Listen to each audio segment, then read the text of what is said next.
Dragi români, în urmă cu 23 de ani, adică pe 10 septembrie 1992, cele două camere ale Parlamentului României au adoptat stema României. În urmă cu 2 ani am primit din partea lui Dumnezeu, cred, o revelație pe care aș vrea să vă o împărtășesc. Este vorba de această stemă a României și anume în această stemă vedem amprenta lui Dumnezeu.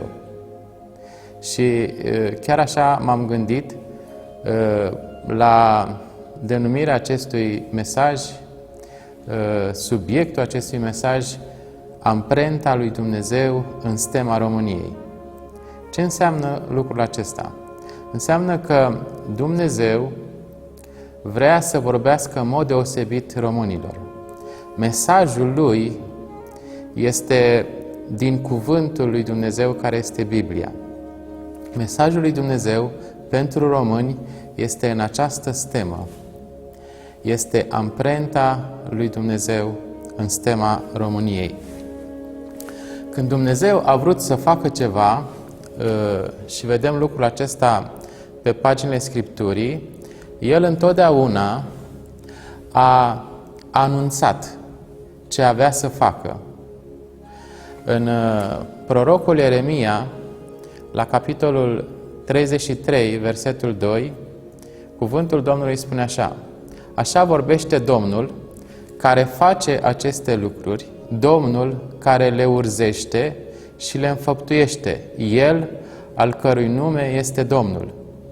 Cheamă-mă și îți voi răspunde și îți voi vesti lucruri mari, lucruri ascunse pe care nu le cunoști.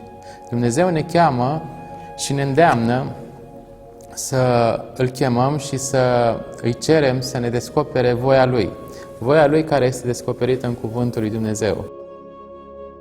În prima carte din Biblie, în cartea Geneza, Dumnezeu spune, înainte de a-l crea pe om, după ce a creat celelalte viețuitoare, după ce a creat stelele, soarele, după ce a creat pământul, animalele, păsările, peștii, în a 6-a zi a creației, atunci când l-a creat pe om, mai înainte, El a spus,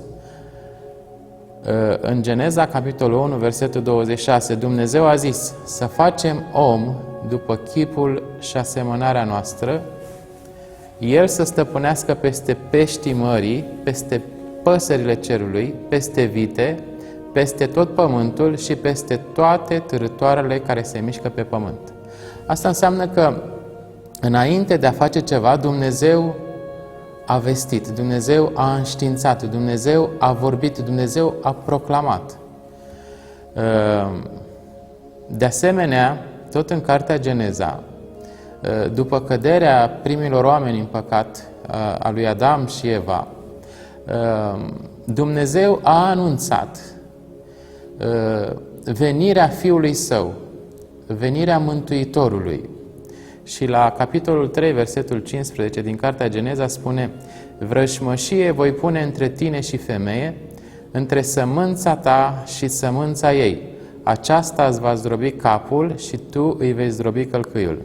Dumnezeu aici se adresează șarpelui celui vechi, care este diavolul și satana.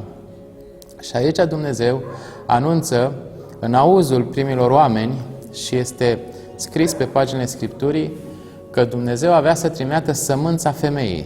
Sămânța femeii este Fiul lui Dumnezeu, Domnul Iisus Hristos, singurul care s-a născut din fecioară, fără intervenția unei semințe bărbătești. De aceea este spus sămânța femeii. Este singurul loc unde se amintește despre sămânța femeii. În rest se vorbește despre sămânța bărbatului. Am spus lucrurile acestea pentru a înțelege că Dumnezeu a avut un plan, Dumnezeu a dezvăluit acest plan, iar noi oamenii suntem datori ca, cunoscând acest plan, să acceptăm sau să respingem. Să fim gata să ne supunem planului lui Dumnezeu sau să întoarcem spatele lui Dumnezeu și să ne vedem mai departe de treabă. Dumnezeu, spuneam, are un plan cu România și lucrul acesta este prezentat în stema României. Dumnezeu în Biblie vorbește sub formă de imagini. În general, Dumnezeu când ne vorbește nouă despre lucrurile spirituale, El folosește lucruri din lumea noastră materială. Și lucrul acesta l-a folosit și Fiul lui Dumnezeu, Domnul Hristos, când a venit pe pământ, le vorbea despre împărăția lui Dumnezeu, dar le vorbea în pilde, în parabole. Și apoi tălmăcea acele parabole. Găsim lucrul acesta în primele cărți din Noul Testament, în Evanghelii. Parabolele sau pildele veneau și prezentau din lumea materială lucruri din lumea spirituală, pentru ca noi oamenii să înțelegem. În Biblie, Dumnezeu ne vorbește în multe feluri. Și în cartea Iov, la capitolul 33, versetul 14, spune așa: Dumnezeu vorbește însă când într-un fel, când într-altul, dar omul nu ia seama. Este o părere de rău din partea lui Dumnezeu, că Dumnezeu vorbește, dar omul nu ia seama. Și felul de vorbire a lui Dumnezeu este când într-un fel, când în altul. În cartea Evrei, la capitolul 1, versetul 1, cuvântul lui Dumnezeu spune așa: după ce a vorbit în vechime părinților noștri prin proroci, în multe rânduri și în multe chipuri, Dumnezeu, la sfârșitul acestor zile, ne-a vorbit prin Fiul, pe care l-a pus moștenitor al tuturor lucrurilor și prin care a făcut și veacurile. El, care este oglindirea slavei Lui și întipărirea ființei Lui și care ține toate lucrurile cu cuvântul puterii Lui, a făcut curățirea păcatelor și a șezut la dreapta măririi în locurile preanalte. Am citit aceste prime 3 versete din Cartea Evrei pentru că ele cumva vin să prezinte felul în care Dumnezeu a vorbit în vechime, felul în care Dumnezeu a vorbit în timpul Domnului Hristos și felul în care Dumnezeu ne vorbește și nouă astăzi.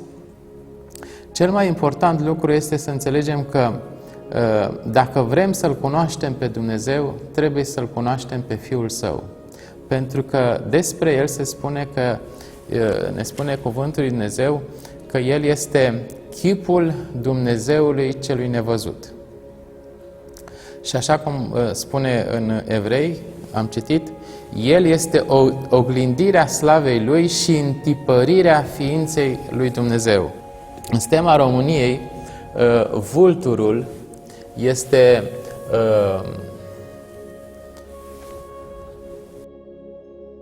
imaginea lui Dumnezeu, imaginea dumnezeirii sau imaginea divinității.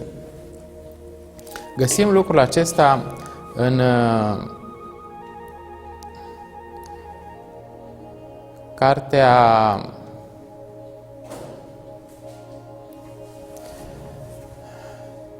Deuteronom, la capitolul 32, versetul 11. Spune: ca vulturul care scutură cuibul, zboară deasupra puilor, își întinde aripile, îi ia și îi poartă pe penele lui, așa a călăuzit Domnul singur pe poporul său și nu era niciun Dumnezeu străin cu el.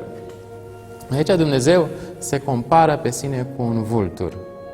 Și imaginea este foarte sugestivă pentru că Dumnezeu în cuvântul Său aici prezintă anumite lucruri pe care le face vulturul cu puii lui, lucruri care le-a făcut Dumnezeu cu poporul Său, poporul Israel.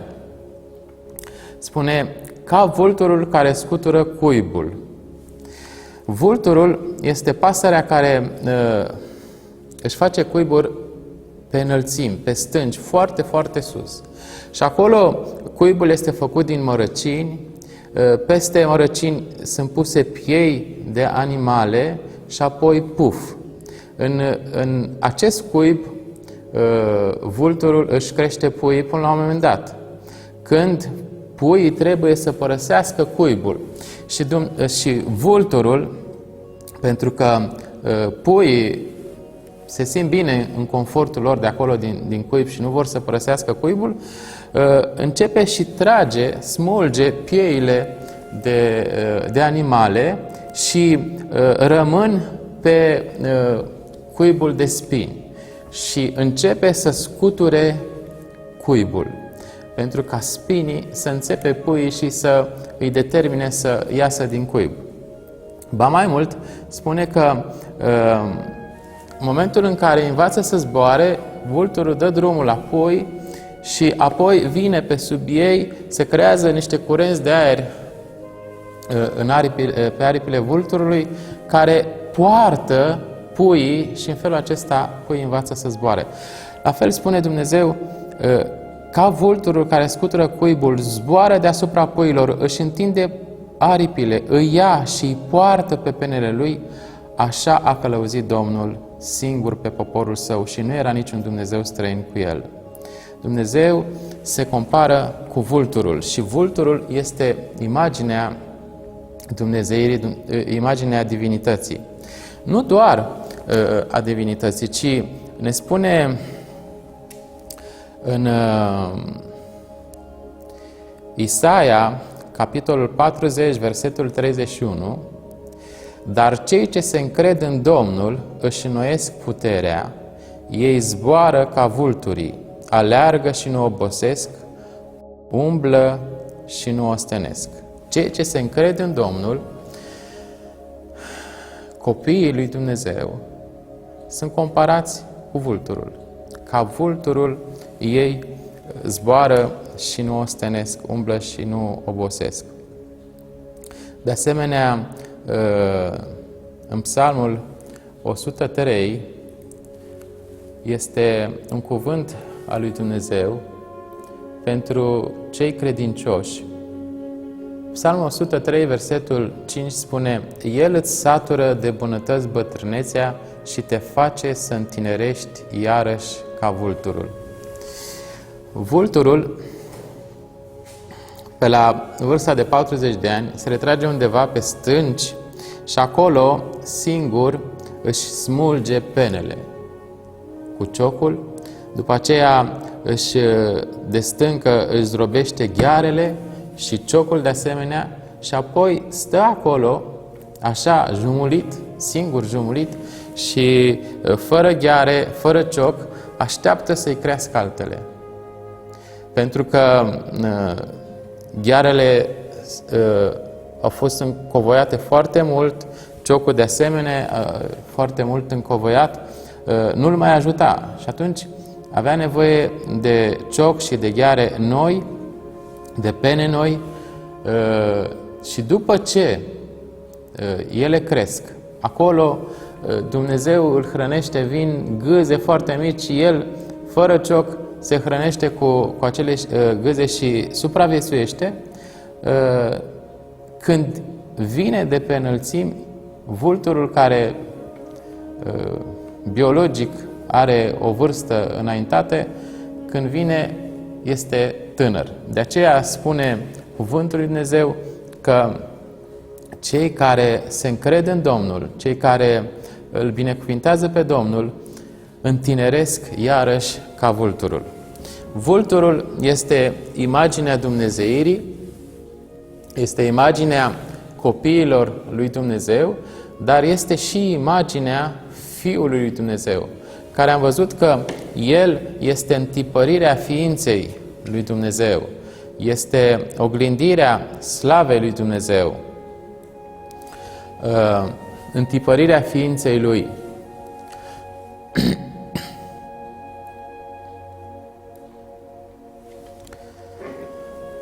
Stema României are un scut mare și un scut mic. Vulturul este, noi îl vedem galben, dar este auriu. Aurul este imaginea măreției, este imaginea împărăției. El este proiectat pe un scut albastru. Albastru simbolizează, pe de o parte, cerul, dar simbolizează și apa. Avem cerul albastru și apa de asemenea albastră. În prima dată, în Cartea Genezei, când spune că la început Dumnezeu a făcut cerurile și pământul,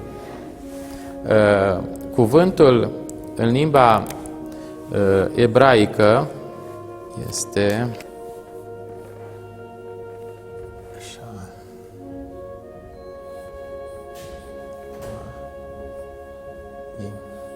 Shamaim.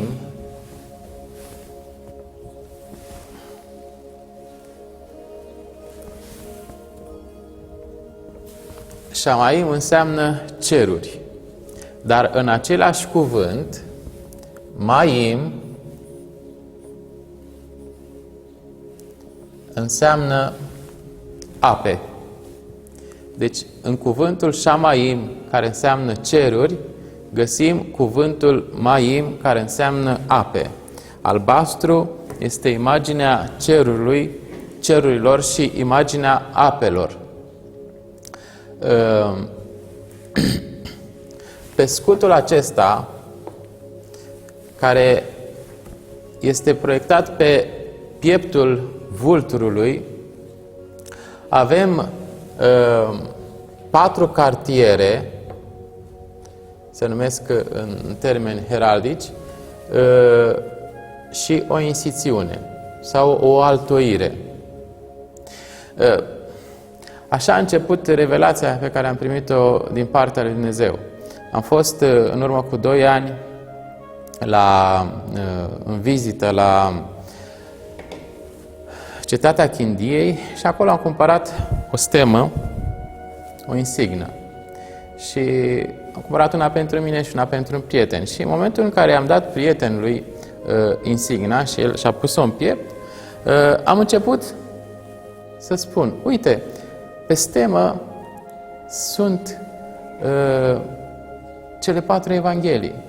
Evanghelia după Ioan, Evanghelia după Marcu, Evanghelia după Matei, Evanghelia după Luca și Faptele Apostolilor.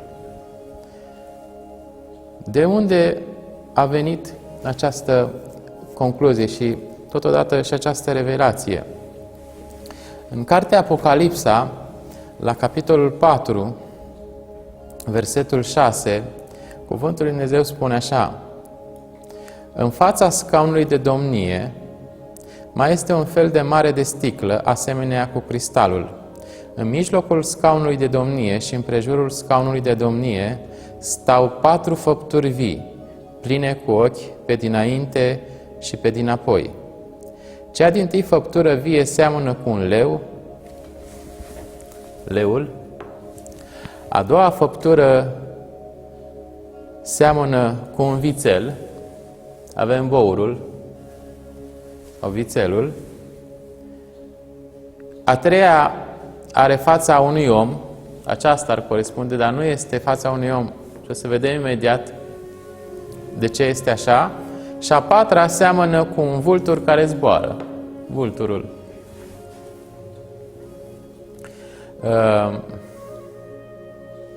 Cele 4 făpturi vii care sunt descrise în cartea Apocalipsa și stau în ceruri, sunt imaginea Domnului Iisus Hristos trăită pe pământ în cele 4 evanghelii.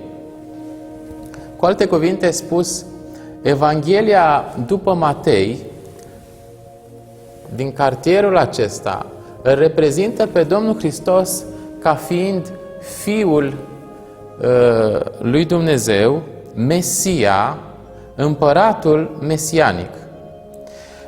Leul este, prima evanghelie este Evanghelia după Matei. Leul este cunoscut ca fiind regele animalelor. De aceea, împăratul mesianic este înfățișat în Evanghelia după Matei prin leu. Scutul care este pe pieptul vulturului are 4 cartiere și o inscripțiune. Cele 4 cartiere sunt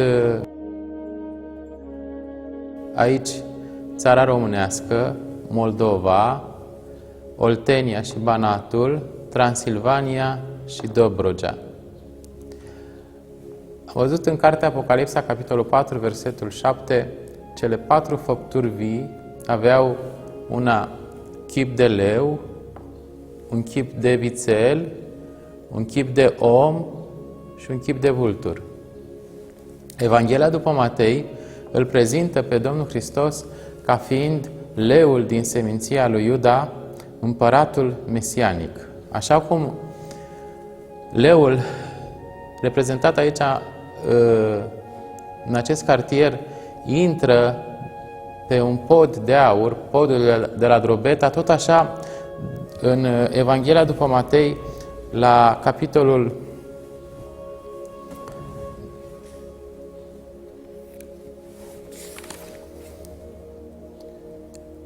21, versetul 5 și 9, îl vedem pe Domnul Hristos intrând în Ierusalim, biruitor. Cuvântul lui Dumnezeu spune așa: Spuneți fiicei Sionului, iată împăratul tău vine la tine, blând și călare pe un măgar, pe un măgăruș, mânzul unei măgărițe. Împăratul care venea în Ierusalim era Domnul Hristos. Era călare pe un măgar, oamenii culeseseră din copaci, ramuri de finic, îl întâmpinau și îl ovaționau. Și de asemenea, spune la versetul 9, noroadele care mergeau înaintea lui Iisus și cele ce veneau în urmă strigau, Osana fiului David, binecuvântat este cel ce vine în numele Domnului, Osana în cerurile preanalte. Fiul lui David este o denumire a lui Mesia, Mesia care era așteptat de poporul Israel. Mesia înseamnă Hristos. Mesia vine din limba ebraică și Hristos vine din limba greacă. Hristos sau Mesia înseamnă unsul lui Dumnezeu sau trimesul lui Dumnezeu. El este trimesul lui Dumnezeu anunțat încă din Cartea Geneza, așa cum am văzut primilor oameni, sămânța femeii, Domnul Iisus Hristos, și îl vedem intrând biruitor în Ierusalim. Era ultima săptămână petrecută, ultima săptămână de viață a Domnului Iisus Hristos, săptămâna numită și săptămâna patimilor, și era intrarea în Ierusalim și apoi avea să fie răstignit pe cruce pentru păcatele noastre. Cartierul de sus îl vedem reprezentat vițelul, este a doua făptură vie din Cartea Apocalipsa. Vițelul este imaginea Domnului Iisus Hristos ca fiind robul lui Dumnezeu. Vițelul este un animal de povară, dar este și un animal care era adus ca jertfă de poporul Israel, jertfe înaintea lui Dumnezeu. Domnul Hristos este ultima jertfă adusă înaintea lui Dumnezeu, pentru că jertfa Lui a fost adusă odată pentru totdeauna și în jertfa Lui, prin credința în jertfa Lui, toate păcatele tuturor oamenilor sunt iertate. În Evanghelia după Marcu, la capitolul 10, versetul 45, cuvântul lui Dumnezeu spune: căci Fiul omului n-a venit să-i se slujească, ci El să slujească și să-și dea viața ca preț de răscumpărare pentru mulți. Cineva a pictat un tablou și a reprezentat un vițel, având într-o parte un jug, iar în cealaltă parte un altar. Iar dedesubt a scris: gata pentru amândouă. La fel, cum vițelul acela era gata și pentru a trage la jug și pentru a fi pus pe altar ca jertfă, tot așa și Domnul Hristos a venit ca să slujească oamenilor, a venit ca să aducă vindecare, să aducă eliberare de sub puterea celui rău, să aducă iertare, să aducă pace, să aducă bucurie. El a venit să slujească și nu să îi se slujească. Și a venit ca să-și dea viața ca preț de răscumpărare. Pentru el, altarul a fost crucea de la Golgota. Pe crucea de la Golgota, Fiul lui Dumnezeu, mielul lui Dumnezeu, așa cum anunțase Sfântul Ioan Botezătorul. Iată mielul lui Dumnezeu care ridică păcatul lumii. El a fost mielul lui Dumnezeu sacrificat. Și totodată, așa cum este o imagine într-o pildă dată de Domnul Hristos, vițelul cel îngrășat care a fost junghiat, Domnul Iisus Hristos. A treia făptură vie din cartea Apocalipsa are chipul unui om. Nu este chipul unui om aici, în schimb, acest cartier este reprezentat în așa fel încât sugerează în mișcare ideea centrală din Evanghelia după Luca. Evanghelia după Luca îl înfățișează pe Domnul Hristos ca fiind Fiul omului. Și în Evanghelia după Luca, la capitolul 19, versetul 10, Domnul Hristos spune așa: căci Fiul omului a venit să caute și să mântuiască ce era pierdut. El este Fiul omului. El este împăratul mesianic, El este robul lui Dumnezeu și El este Fiul omului care a venit să caute și să mântuiască ce era pierdut. Cine erau pierduți? Noi oamenii. Cum i-a mântuit? Murind pe cruce. Sunt 7 cetăți, 7 turnuri care înfățișează 7 cetăți. În cetăți locuiesc oamenii.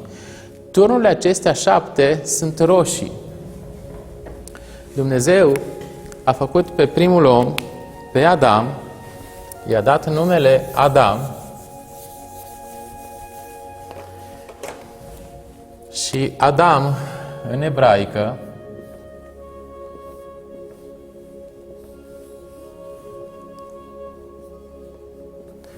înseamnă om, e numele primului om, înseamnă om și înseamnă și roșu. A fi roșul. Adam înseamnă roșu. În numele lui Adam este un alt cuvânt. Cuvântul dam, care înseamnă sânge. În numele lui Adam este cuvântul dam, care înseamnă sânge.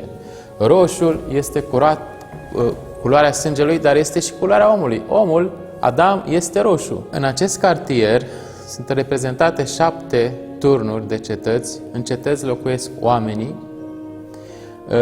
Oamenii, ca să devină sfinți, auriul, trebuie să treacă printr-un brâu de sânge și să devină copii al lui Dumnezeu. În felul acesta, Fiul lui Dumnezeu a venit ca să ne caute și să ne mântuiască, ca să ne salveze. Mântuire înseamnă salvare. Vulturul, am spus că este imaginea dumnezeirii, imaginea divinității, imaginea lui Dumnezeu, dar chipul lui Dumnezeu este Domnul Iisus Hristos, vulturul. Și de asemenea și noi, cei care credem în Domnul Hristos, creștinii, suntem comparați cu vulturii. Cei care se încred în Domnul nu obosesc ca vulturii. În al 4-lea cartier, a 4-a făptură vie, descrisă în cartea Apocalipsa, avea chip de vultur. În Evanghelia după Ioan, Domnul Iisus Hristos este înfățișat ca fiind Fiul lui Dumnezeu. Împăratul mesianic în Evanghelia după Matei, robul lui Dumnezeu în Evanghelia după Marcu, Fiul al omului în Evanghelia după Luca și Fiul lui Dumnezeu în Evanghelia după Ioan. Pe scurt, pe lângă cele 4 evanghelii înfățișate, avem o instituțiune sau o altoire care ne transmite ideea centrală din Cartea Faptele Apostolilor. Noul Testament începe cu cele 4 evanghelii și continuă cu Cartea Faptele Apostolilor. După înălțarea Domnului Iisus Hristos la cer, la 40 de zile de la înviere, Domnul Hristos s-a înălțat la cer și după alte 10 zile, adică 50 de zile de la înviere, Duhul Sfânt s-a pogorât și atunci a luat naștere biserica.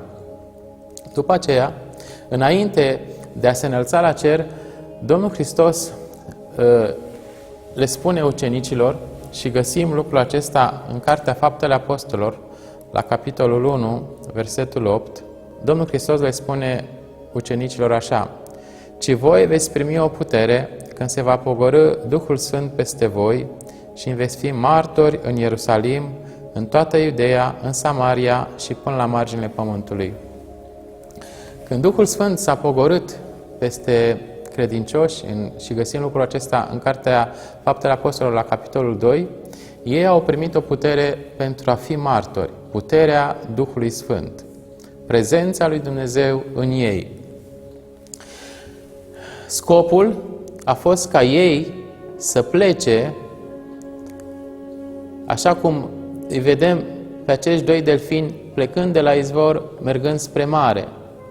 Izvorul fiind întretăierea celor 4 evanghelii. Este baza și ei merg spre mare. Marea este imaginea lumii. Ei aveau porunca din partea Fiului lui Dumnezeu ca să meargă și să ducă Evanghelia, să ducă vestea bună a răscumpărării tuturor oamenilor. Și vedem lucrul acesta foarte clar în Cartea Faptele Apostolilor.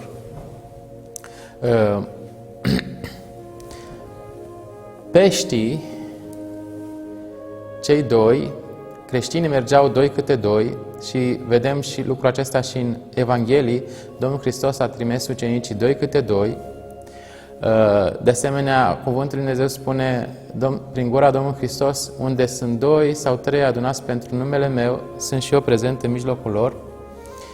Peștele este imaginea creștinului.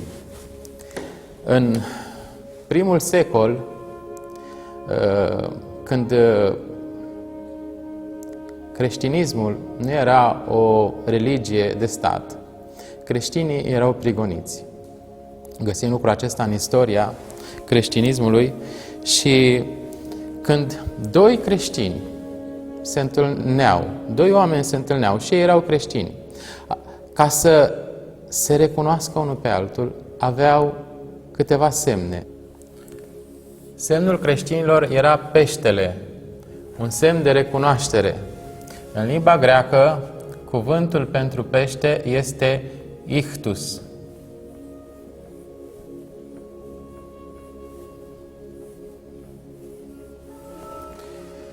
Iesu Christus Theo Huios Soteros, care în traducere înseamnă Iisus Hristos, Fiul lui Dumnezeu, Mântuitorul. Un alt semn de recunoaștere pentru creștinii din primul secol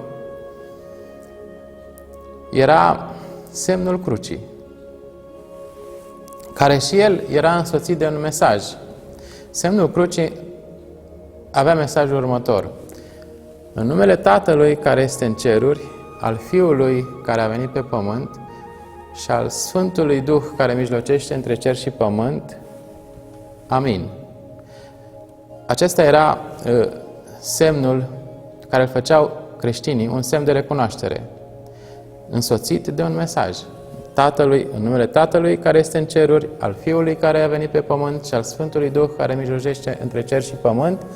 Amin însemna a doua oară venea, pentru că Fiul lui Dumnezeu a venit odată și cuvântul El avea să transmită și ne transmite în Cartea Apocalipsa că va reveni.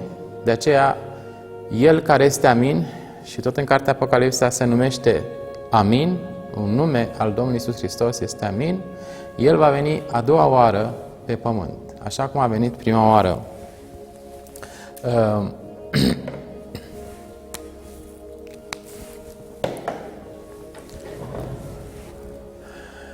Semnul creștinilor era peștele. Aici sunt înfățișați cei doi creștini care merg să ducă Evanghelia, lucru care vedem în cartea Faptele Apostolilor. Pe stemă, de asemenea, mai avem reprezentate alte elemente care sunt simboluri în Biblie. Unul dintre ele este sabia. În cartea, în epistola către Efeseni, la capitolul 6, versetul 17, atunci când Apostolul Pavel prezintă armura creștinului, spune: luați și coiful mântuirii și sabia Duhului, care este Cuvântul lui Dumnezeu. Cuvântul lui Dumnezeu este comparat cu o sabie. În epistola către Evrei, capitolul 4, versetul 12, spune: căci Cuvântul lui Dumnezeu este viu și lucrător, mai tăietor decât orice sabie cu două tăieșuri, pătrunde până acolo că desparte sufletul și Duhul, încheieturile și măduva, judecă simțirile și gândurile inimii.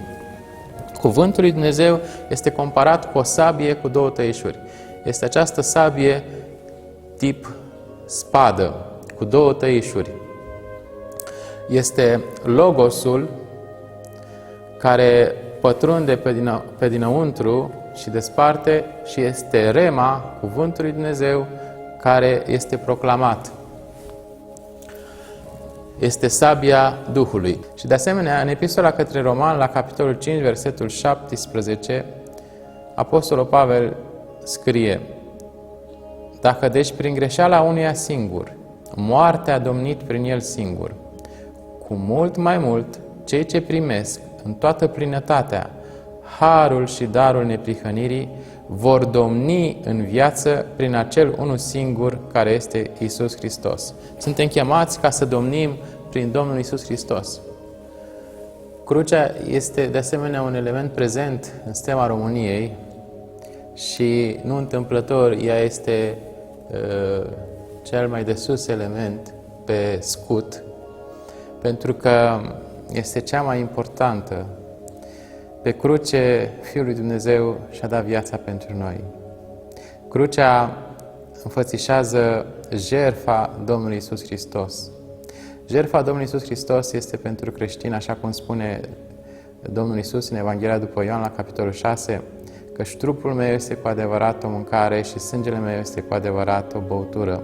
Este hrană pentru creștini. De asemenea, Apostolul Pavel spune: n-am vrut să știu altceva între voi decât pe Iisus Hristos și pe El răstignit. Și tot el spune că despre mine departe gândul să mă laud cu altceva decât cu crucea lui Hristos. Crucea Domnului Hristos, adică jertfa Domnului Hristos, este pentru noi hrană, este pentru noi mărturie, mărturisire. De asemenea, jertfa Domnului Hristos vine să ne schimbe mintea, să ne schimbe gândurile, să ne schimbe viața.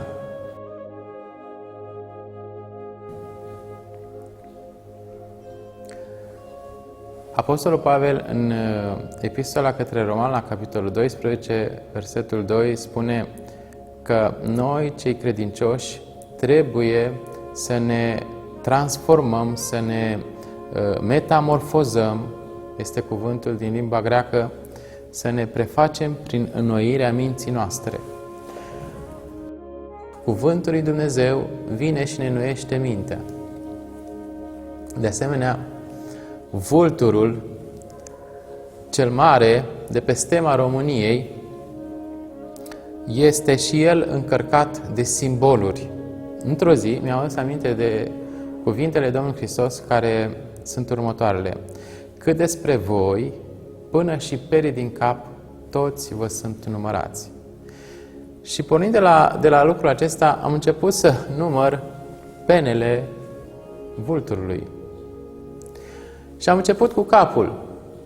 Și interesant este că pe cap, vulturul acesta are 7 șuvițe.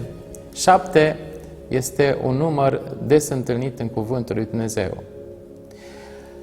Cele 7 șuvițe, se spune și despre Samson, unul care este amintit în Epistola către Evrei, în galeria oamenilor credinței. Samson avea împletit părul în 7 șuvițe. Cele 7 șuvițe de pe capul vulturului sunt imaginea celor 7 duhuri ale lui Dumnezeu descrise în cartea Apocalipsa de 4 ori, amintite în cartea Apocalipsa de 4 ori. Prorocul Isaia, în capitolul 11, versetul 2, amintește despre cele 7 manifestări ale Duhului lui Dumnezeu.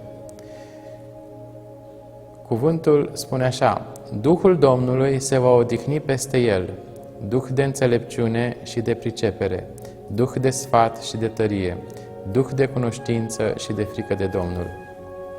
Duhul Domnului se va odihni. Duhul Domnului este un Duh de odihnă. Găsim lucrul acesta și în alte locuri unde spune că Duhul lui Dumnezeu se odihnește peste cei credincioși. Apostolul Petru spune în prima sa epistolă. De asemenea, Duhul Domnului este un Duh de odihnă, un Duh de înțelepciune, un Duh de pricepere, un Duh de sfat, un Duh de tărie, un Duh de cunoștință și un Duh de frică de Domnul. Cele 7 manifestări sunt reprezentate, cele 7 manifestări ale Duhului Sfânt sunt înfățișate prin cele 7 șuvițe de pe capul vulturului.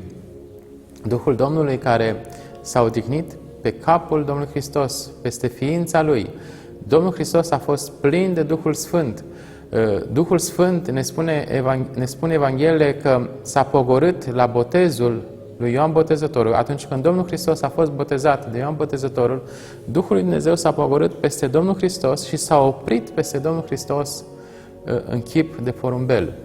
Duhul Domnului se odihnește peste Domnul Hristos, înfățișat prin vulturul.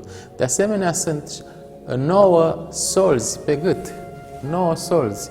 9 este numărul roadelor Duhului Sfânt, pe care le găsim în Galateni, capitolul 5, și, de asemenea, 9 sunt darurile Duhului Sfânt, care le găsim în 1 Corinteni. 9 solzi. La picioare, vulturul are 3 pene la un picior și 3 la alt picior. Dumnezeu este un Dumnezeu trinitar. Dumnezeu Tatăl, Dumnezeu Fiul și Dumnezeu Duhul Sfânt. De asemenea, omul este o ființă tripartită. Omul care este făcut după chipul și asemănarea lui Dumnezeu. Omul este Duh, suflet și trup. Dumnezeu trinitar și omul ființă tripartită. Coada are 5 pene. 5 este numărul Harului. Haris, 5. De ce 5 este numărul Harului? 4 este numărul Pământului.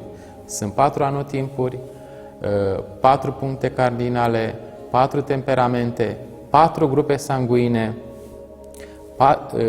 4 este numărul Pământului, iar 1 este numărul lui Dumnezeu. Când Dumnezeu vine pe pământ, Divinul vine pe pământ, atunci este har. Evanghelia după Ioan ne spune că legea a fost dată prin Moise, dar harul și adevărul au venit prin Domnul nostru Iisus Hristos. Domnul Hristos a venit să ne aducă harul lui Dumnezeu. Coada are 5 pene care înfățișează harul lui Dumnezeu.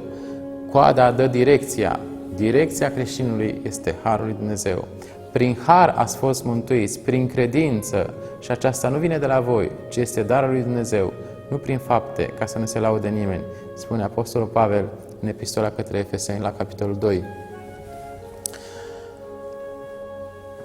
Penele de pe aripi sunt și ele pe o aripă 12 pene și pe cealaltă 12. 12 și cu 12 fac 24. În aceeași împrejurare descrisă în cartea Apocalipsa, în capitolul 4, apar 24 de bătrâni. Cei 24 de bătrâni înfățișează biserica. De asemenea, în Biblie găsim că au fost 12 apostoli și 12 seminții în poporul Israel.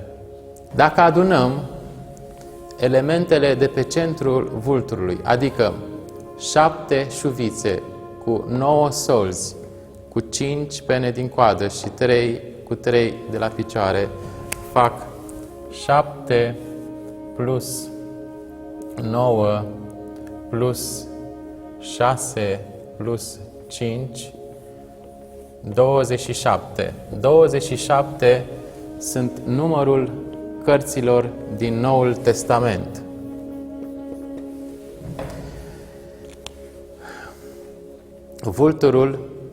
Penele vulturului de pe aripi sunt 24 plus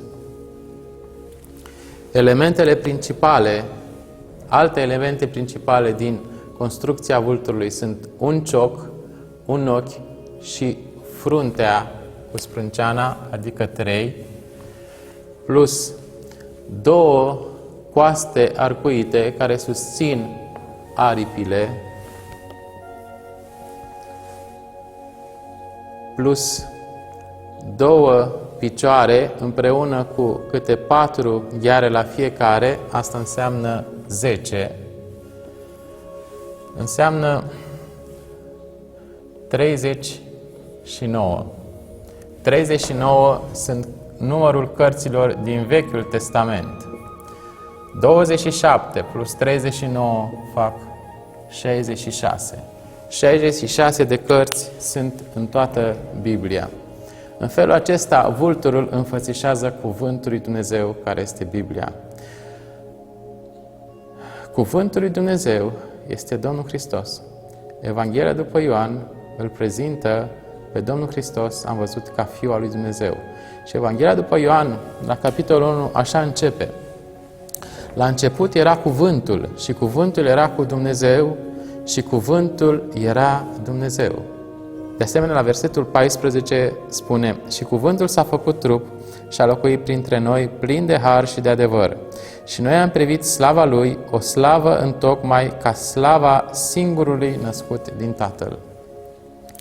Vulturul este imaginea lui Dumnezeu, chipul lui Dumnezeu este Domnul Hristos și, de asemenea, Dumnezeu vrea ca noi, cei credincioși, să fim chipul Fiului Său. În epistola a doua către Corinteni a apostolului Pavel, Cuvântul lui Dumnezeu ne spune la capitolul 3, versetul 18: noi toți privim cu fața descoperită ca într-o oglindă slava Domnului și suntem schimbați în același chip al Lui, din slavă în slavă, prin Duhul Domnului. Duhul Domnului face schimbarea în ființa noastră. Așa cum Duhul lui Dumnezeu era în Domnul Hristos, era peste Domnul Hristos și El era slava lui Dumnezeu, El era oglindirea slavei lui Dumnezeu, cum am citit în epistola către Evrei, la capitolul 1, întipărirea ființei Lui. Ați putea să puneți întrebarea: și ce este cu toate acestea? Ce să însemne toate acestea? Ce legătură au? Pentru ce sunt? De ce le-ar așeza Dumnezeu în felul acesta? Ce vrea Dumnezeu să ne transmită? Ce vrea Dumnezeu să ne vorbească? Ce să facem noi?